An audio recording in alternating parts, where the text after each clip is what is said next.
Olá, eu sou o Rodrigo Valentim e o foco do canal é tratar de assuntos do dia a dia à luz das Escrituras Sagradas. Quem nunca conviveu com uma pessoa que só reclama, que nada está bom, que tudo, segundo ela, é contra ela e que tudo e todos estão trabalhando para prejudicá-la? Pessoas assim geralmente influenciam o nosso dia a dia e faz com que nós mesmos, por alguns momentos, nos peguemos falando mal, reclamando, nos lamentando. A Bíblia chama esse perfil de pessoas, pessoas com essas características, de murmuradores.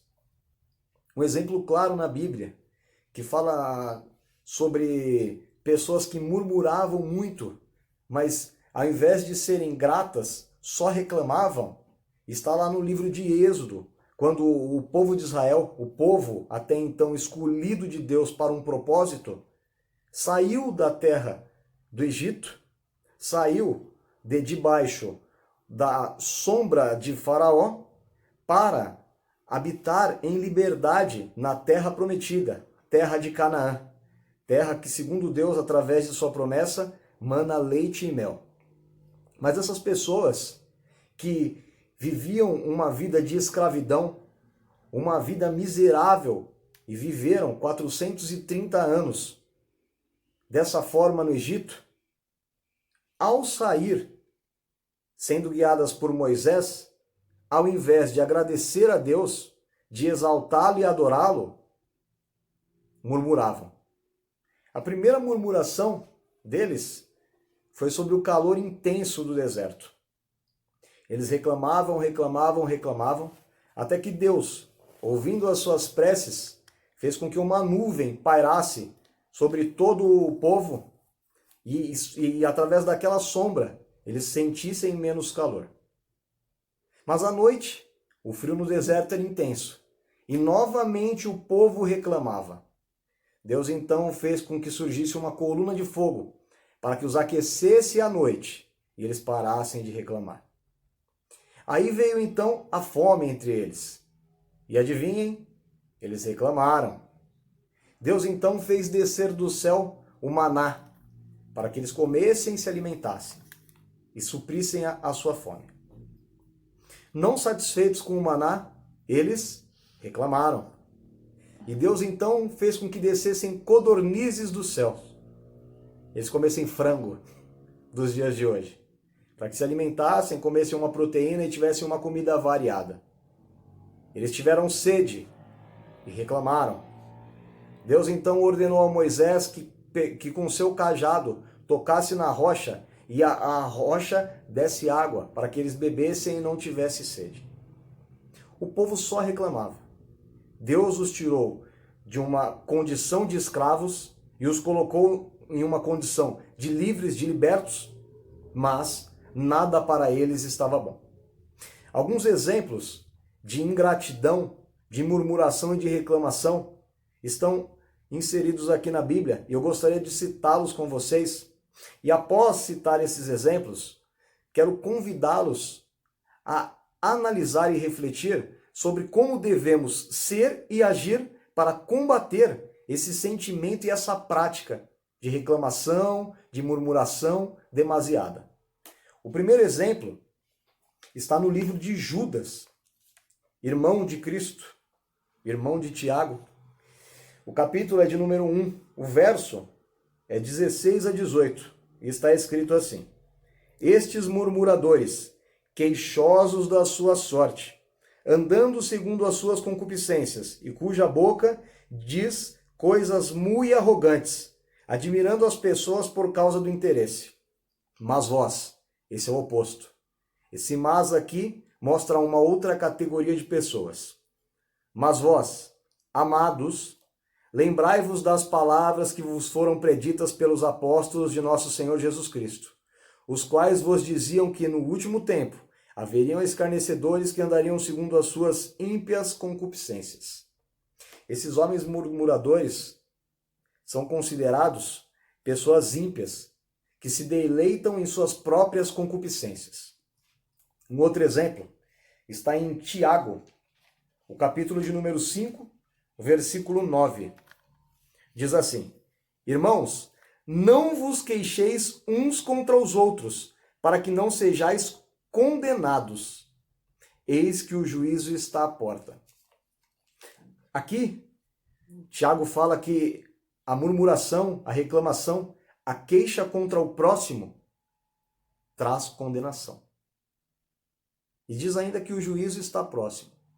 Por isso ele exorta-nos a nos convertermos dessa língua dobre, dessa língua torpe, que só fala, profere palavras más, palavras maldizentes.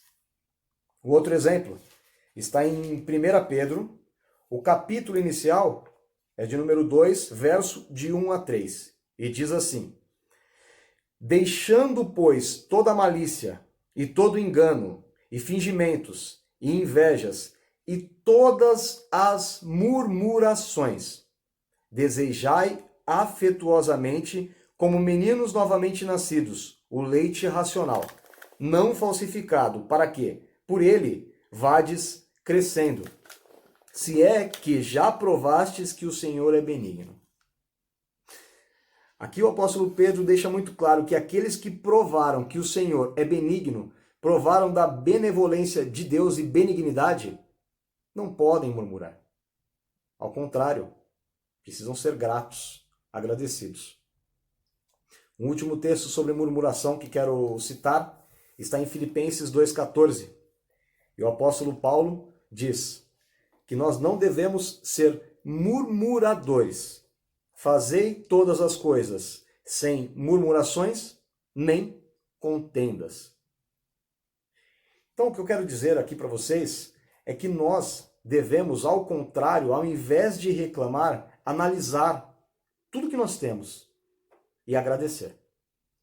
E a Bíblia está repleta de exemplos de que nós temos que agradecer pelas coisas que temos. Colossenses, capítulo de número 3, verso do 15 ao 17, vai dizer assim: E a paz de Deus, para a qual também fostes chamados em um corpo, domine em vossos corações e sede agradecidos. A palavra de Cristo habite em vós abundantemente, em toda a sabedoria, ensinando-vos e admoestando-vos uns aos outros, com salmos, hinos e cânticos espirituais, cantando ao Senhor com graça em vosso coração. E tudo quanto fizerdes por palavras ou por obras, fazei tudo em nome do Senhor Jesus, dando por ele graças a Deus Pai.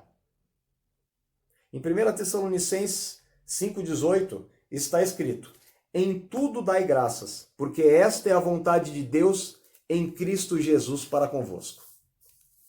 Temos que dar graças, temos que ser agradecidos, temos que ser gratos por tudo aquilo que temos. E aí muitos podem se perguntar: poxa, mas o que eu tenho? Eu vivo uma vida tão difícil, eu trabalho tanto. Você trabalha por isso, exatamente por isso, dê graças. Muitos gostariam de estar na situação que você está. Nós estamos vivendo uma situação muito delicada nos dias de hoje. Estamos vivendo em meio a uma pandemia de um vírus chamado coronavírus, também conhecido como Covid-19. E muitas pessoas estão sendo demitidas, e as que ainda não foram, correm o risco de ser. E se você tem um emprego, seja grato, dê graças a Deus.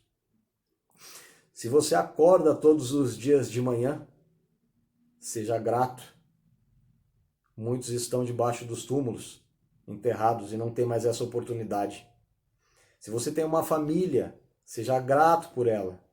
Se você tem a possibilidade de andar, se você tem a possibilidade de enxergar, se você tem a possibilidade de tocar, sentir, se você tem a possibilidade de respirar mais um dia, seja grato. E se você não tem essas possibilidades na sua vida, ainda digo a você, seja grato. Porque Deus te dá mais uma oportunidade de poder levantar, de poder respirar e de poder mudar a sua história, para que ela seja diferente. Por isso, e acima de tudo, pelo Espírito Santo habitar em nós, eu te digo, seja grato. Que Deus abençoe. Se você gostou do vídeo, se inscreva no canal. Se você curtiu o vídeo, ative o sininho e nos vemos na próxima.